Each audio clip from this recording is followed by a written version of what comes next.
வணக்கம்.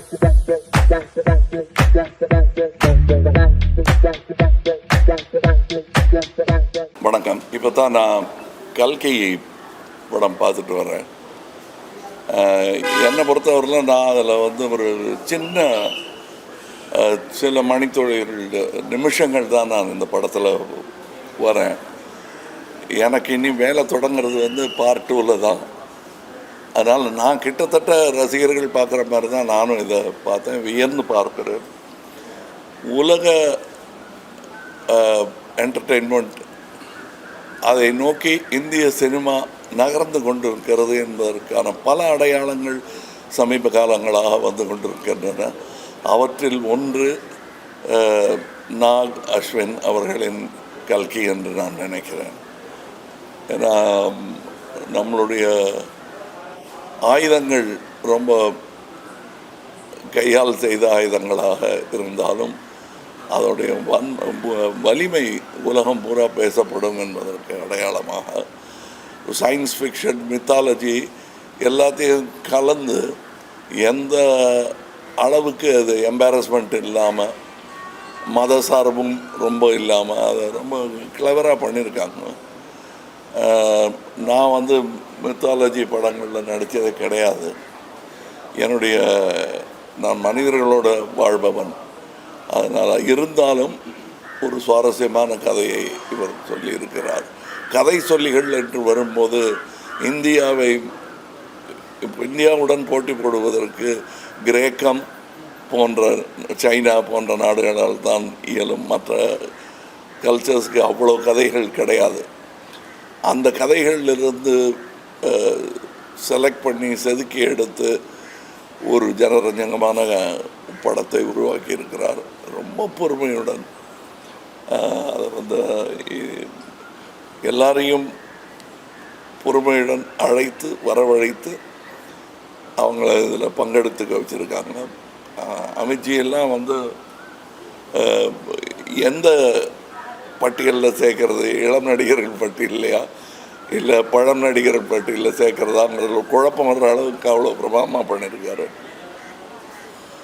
இதில் வரக்கூடிய இது ரெகுலர் ஒரு ஆந்திராவில் இருந்தோ அல்லது வடநாட்டில் இருந்தோ ஒரு படம் வரும்போது ஒரு டியூட் எத்தனை இருக்குது, ஃபைட் எத்தனை இருக்குதுன்னு, இதில் டியூட் எத்தனை இருக்குதுன்னு கேட்டால் இல்லைன்னு கூட தைரியமாக சொல்லலாம். ஆனால் ஃபைட்ஸ் எக்கச்சக்கமாக இருக்குது. இது குழந்தைகளை எண்ணி எடுக்கப்பட்ட படம் மாதிரி தான் எனக்கு தெரியுது. நீங்கள் என்ன தாடியில் கொஞ்சம் வெள்ளை தெரியுது, நீங்கள் குழந்தைகள் படத்தை ரசிக்கிறீங்கன்னா எல்லாருக்குள்ளேயும் குழந்தை இருக்கிறது என்பதை நினைவுபடுத்தும் ஒரு படம். இது ரெகுலராக வர்ற பாட்டுகள் அந்த மாதிரியெல்லாம் பண்ணாமல் வித்தியாசமாக ஆனால் ஜனரஞ்சகமாக செய்திருக்கும் ஒரு முயற்சி. இந்த முயற்சியில் என்னாலும் கைகோர்க்க முடிந்தது என்பதில் மகிழ்ச்சி. இனியும் இந்த கூட்டு முயற்சி தொடரும் என்பது தான் எனக்கு மனதில் சந்தோஷமாக இருக்கிறது. அடுத்து இன்றைக்கி இங்கேருந்து நேர சிங்கப்பூரிலிருந்து தொடங்குகிறோம். இந்தியன் 2 இங்கேருந்து ஆரம்பித்தோம், சென்னையிலேருந்து ஆரம்பித்தோம், பம்பாய் போனோம். இப்பொழுது அடுத்த பயணம் அதற்கு தொடங்குகிறேன். ரொம்ப சந்தோஷமாக இருக்குது. இதை பற்றிய செய்திகள் எல்லாம் உலகெங்கிலும் இருந்து வந்து கொண்டிருக்கிறது. நல்ல செய்தியாக இருக்கிறது. இது இந்திய திரைப்பட தொழில் அதற்கே வலு சேர்க்கும் என்று நான் நம்புகிறேன், ஆசைப்படுகிறேன். ஆடியன்ஸோட ஃபீட்பேக் ரொம்பவே ஆச்சரியமா இருக்கு சார். ஸ்க்ரீன் பிளே பற்றி பேசுறாங்க, ஃபர்ஸ்ட் ஹாஃப்ல இதையே வச்சாங்க சொல்லி பேசுறாங்க. ஆடியன்ஸோட ஃபீட்பேக் நாங்க தேட்டரா போய் ரிவ்யூ சொல்லுங்க, நீங்க சொல்லுங்க. அப்போ ஃபீட்பேக் ரொம்பவே சூப்பரா இருக்கு. ஸ்கிரீன் பிளே பத்தி பேசுறாங்க, டெக்னிக்கல்ஸ் பத்தி பேசுறாங்க. இந்த மூவி இன்னொரு படத்தோட ஒரு சில சாயல் இருக்குன்னு சொல்லி பேசுறாங்க.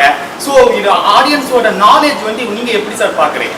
இல்ல ஆடியன்ஸுக்கு தெரியாதுன்னு சொல்றது, ஜனங்கள் இப்படித்தான் சொல்றதெல்லாம் இயலாதவரின் கூற்று. அது நான் சொல்லவே மாட்டேன். இதெல்லாம் புரியாது, நம்ம மக்களுக்கு இதெல்லாம் புரியாதுன்னு சொல்றது. அது எப்படி பாட்டு இல்லாத ஒரு ஜேம்ஸ் பாண்ட் படத்தை கூட்டமாக போய் பார்த்துட்டு வர்றாங்க. பாஷையும் புரியாமல் நல்ல டெக்னிக்கு தமிழனுக்கு புரியாதுன்னு சொல்றது ஏற்றுக்கொள்ளவே முடியாது. மொழியே இல்லைனாலும் தமிழர்கள் வந்து நல்லா இருந்ததுன்னா பார்ப்பாங்க. நான் சின்ன பையனாக இருந்தபோது செம்மீன் ஒரு படம் மொழி மாற்றம் கூட செய்யப்படல, சப்டைட்டில் கிடையாது. நான்லாம் 2 வாட்டி பார்த்தேன். எதுக்காக பார்த்தேன்னு இப்போ கேட்டால் எனக்கு சொல்ல தெரியாது. ஆனால் எல்லாரும் போய் பார்த்தாங்க. சென்னையில் 100 நாள் ஓடிச்சுன்னு நினைக்கிறேன், அது ஞாபகம் இல்லை. அதே மாதிரி தான் நீங்கள் மரோ சரித்திரா என்ற படத்தை எந்த டப்பிங்கும் இல்லாமல் தெலுங்கு படமாகவே அது இங்கே ஓடி இருக்கிறது. நம்ம தான் கலைக்கு மொழியை திணிக்கிறோம். அதுக்குள்ள சினிமா என்பது தனி மொழி. அதற்கான உதாரணம் இதில் தெரிகிறது. அந்த மொழி தன்னுடைய பலத்தை இன்னும் அதிகரித்து கொண்டே இருக்கிறது. வழக்கமாக இருக்கக்கூடிய பண்டிதர்கள் சொல்லும் சினிமாவிலிருந்து மாறுபட்ட சினிமா அது. ஒரு பக்தி சினிமா இப்போ எடுத்தா இப்படி இருக்குமான்னு சொல்ல முடியாது.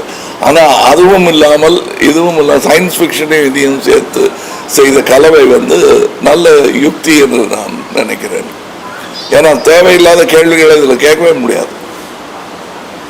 அந்த கேள்வி கேட்பதற்கு நேரமே இல்லாமல் இது புனை கதை தான் என்று தைரியமாக சொல்லி ஆரம்பிக்கும் போது கேள்வியை கேட்க முடியாது. நன்றி.